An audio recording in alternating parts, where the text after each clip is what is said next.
नहमदुहु व नुसल्ली व नुसल्लिमु अला रसूलिहिल करीम अम्मा बादहु फ़अऊज़ु बिल्लाहि मिनश शैतानिर रजीम बिस्मिल्लाहिर रहमानिर रहीम अल्लज़ी खलक़ल मौत वल हयात लियब्लुवकुम अय्युकुम अहसनु अमला व हुवल अज़ीज़ुल गफ़ूर सदक़ल्लाहु मौलानाल अज़ीम क़ाल नबी सल्लल्लाहु अलैहि वसल्लम अल-कय्यिसु मन दाना नफ्सहु व अमिला लिमा बादल मौत औ कमा क़ाल नबी सल्लल्लाहु अलैहि वसल्लम इन्नल्लाह व मलाइकतहु युसल्लूना अलन नबी या अय्युहल्लज़ीना आमनू सल्लु अलैहि व सल्लिमू तस्लीमा।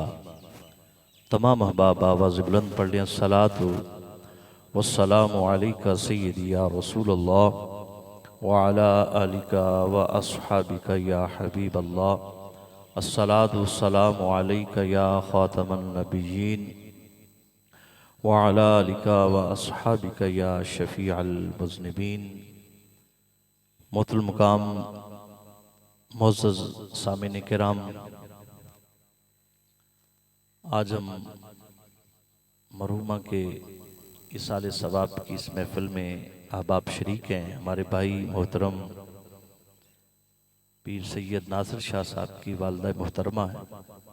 दुआ है कि अल्लाह ताला उनकी कब्र पर करोड़ों रहमत नाज़िल फरमाए और अल्लाह ताला लवाहिकीन को सब्र जमील अता फरमाए। चंद मिनट की हाज़िरी है, इंशाअल्लाह उसके बाद फिर जो भी प्रोग्राम है उसके मुताबिक ख़त्म शरीफ पढ़ा जाएगा। मैं अहबाब से गुजारिश करूँगा थोड़ा सा आगे आ जाइए, जगह खाली है। नवाज साहब अगे आ जाओ, इतने तशरीफ ले कोल शाह जी अगे आ जाओ, इतने तशरीफ ले आओ आगे, थोड़ा थोड़ा आगे आ जाओ।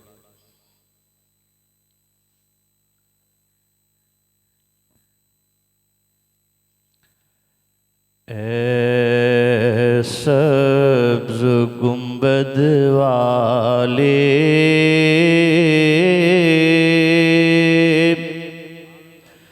मंजूर दुआ करना, जब वक्त नज़ाए दीदार अता करना। मिलके पढ़ लें। सब्ज़ गुंबद वाले मंजूर दुआ करना, जब वक्त नज़ाए दीदार अता करना। ऐ नूरे खुदा कर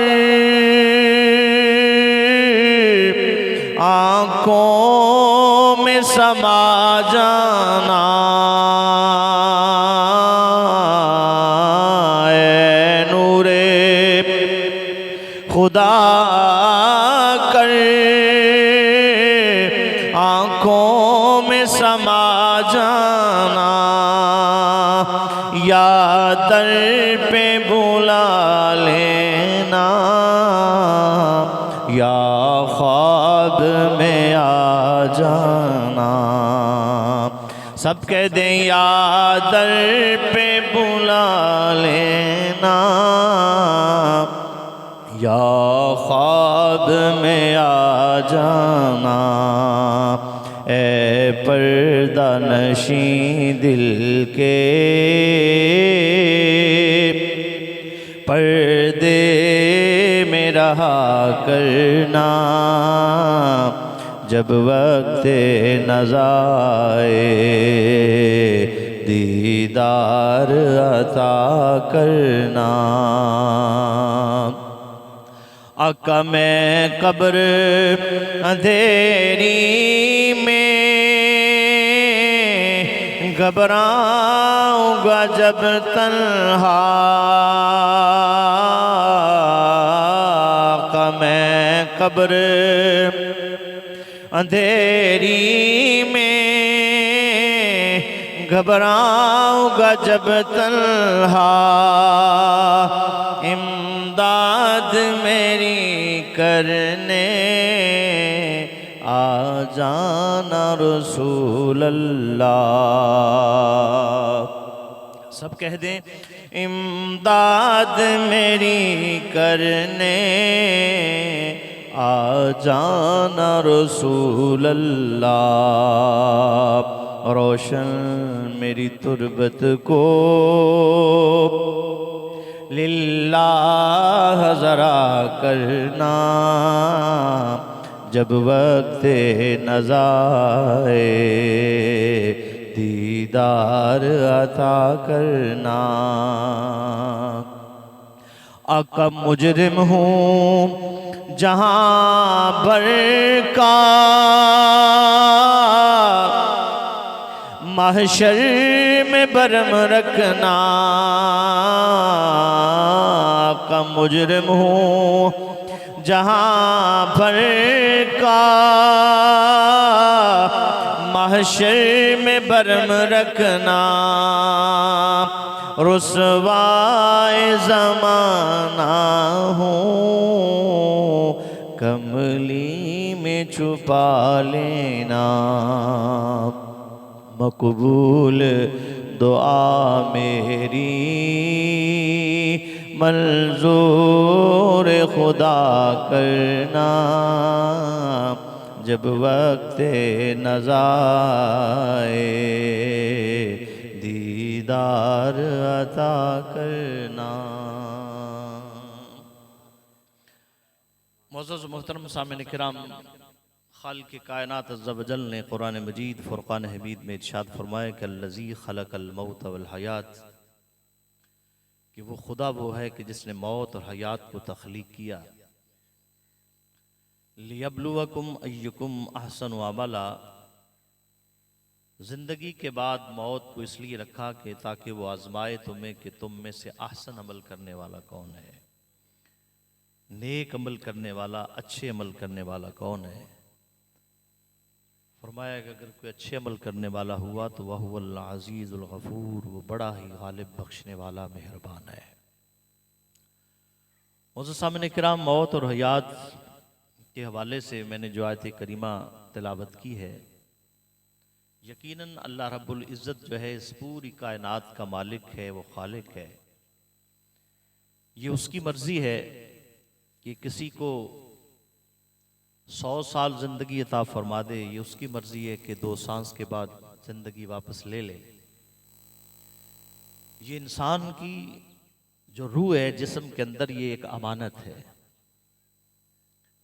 और इस अमानत को इंसान जब वो खुद अमानत को वापस लेगा तो ये उसकी मर्ज़ी है। इंसान इस अमानत में ख़यानत नहीं कर सकता, खुद इसमें मुदाखलत नहीं कर सकता। आप तवज्जो फरमाएंगे, बड़ा अहम मसला मैं ये अर्ज करने लगा हूं कि आपको पता है कि खुदकुशी हराम है। और खुदकुशी क्यों हराम है, इसकी वजह क्या है। एक बंदा मिसाल के तौर पे बहुत ज़्यादा बीमार है, बहुत ज़्यादा शदीद बीमार है। आपने देखा है कि हॉस्पिटलों में कई कई महीने लोग वेंटिलेटर पे पड़े रहते हैं, लेकिन किसी को जुर्रत नहीं होती कि खुद इसकी जान ले ली जाए। क्यों? कि किसी की खुद जान लेना ये है हराम है, ये अल्लाह ने मना फरमाया। अगर किसी ने जानबूझकर किसी को कत्ल कर दिया, उसकी जान ले ली, तो कुरान ने इसको हराम करार दे दिया है, उसके बदले उसको कत्ल किया जाएगा। और ना ही इंसान खुद जो है ना अपनी जान जाती तौर पर वो ले सकता है, ये भी हराम है। उसकी वजह यह है कि इस जिस्म के अंदर जो रूह है, ये रूह अल्लाह रब्बुल इज़्ज़त की तरफ से एक अमर है, और ये अमर उसकी अमानत है। और अमानत को अगर इंसान सिर्फ खुदकुशी की सूरत में नहीं, एक तो है ना कि खुदकुशी की सूरत में इंसान समझता है कि जान लेना, बाज़ औक़ात हम जब ऐसे काम करते हैं, इस रूह को हम इस अंदाज के साथ इस्तेमाल करते हैं, और उस रूह की जो ताकत जिस्म के अंदर आती है, जब हम उसको इस अंदाज के साथ इस्तेमाल करते हैं कि जिसमें हमारी अपनी मर्जी होती है, उसमें अल्लाह की मर्जी नहीं होती, तो ये चीजें भी हराम है। बोलिए, ये चीज भी क्या होती है? ये भी हराम है। ये नहीं है कि खुदकुशी हराम है, बल्कि हर वो काम जो इंसान अपनी ख्वाहिश के मुताबिक करता है और उसको अल्लाह और उसके रसूल ने मना किया है, वो भी अगर अपनी मर्जी से करता है तो वो भी हराम है।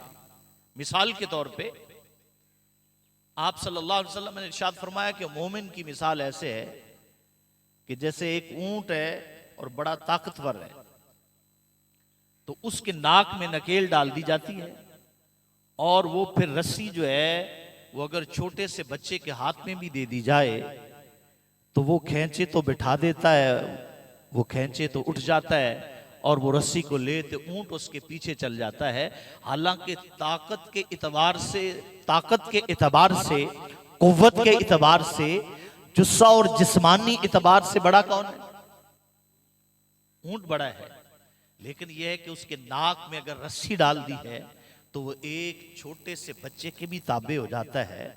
तो मेरे आका फरमाते कि मोमिन की मिसाल भी ऐसे है, मोमिन की मिसाल भी ऐसे है कि जब उसने कलिमा तैयबा पढ़ लिया, जब उसने ला इलाहा इल्लल्लाह मुहम्मद रसूलुल्लाह पढ़ लिया, कह दिया, तो फरमाया कि ये अब मोमिन जो है ना, ये मोमिन भी अब अल्लाह और उसके रसूल के हकामात के क्या हो गया? ताबे हो गया। अब जिस तरह के एक ऊंट वो एक छोटे से बच्चे के ताबे है, तो इसी तरह मोमिन भी अल्लाह और उसके रसूल के अहकामात के क्या हो गया? ताबे हो गया। अब अगर अपनी मर्जी करेंगे और अपनी मर्जी के मुताबिक चलेंगे तो फिर क्या होगा? फिर हमें उसके जजा और सजा दी जाएगी। अगर अल्लाह के हुक्म के मुताबिक चलेंगे तो अल्लाह फरमाता है कि हमने तुम्हारे लिए जन्नत का वादा कर रखा है, और अगर उसके फरामीन की नाफरमानी की जाएगी तो अल्लाह फरमाता है कि हमने ऐसे लोगों के लिए जहन्नुम तैयार कर रखी है। लेकिन उसकी इस दोनों के दरमियान एक उम्मीद है। उस उम्मीद को क्या कहते हैं? अल्लाह की रहमत। वो रहमत की एक उम्मीद है। उस उम्मीद पर इंसान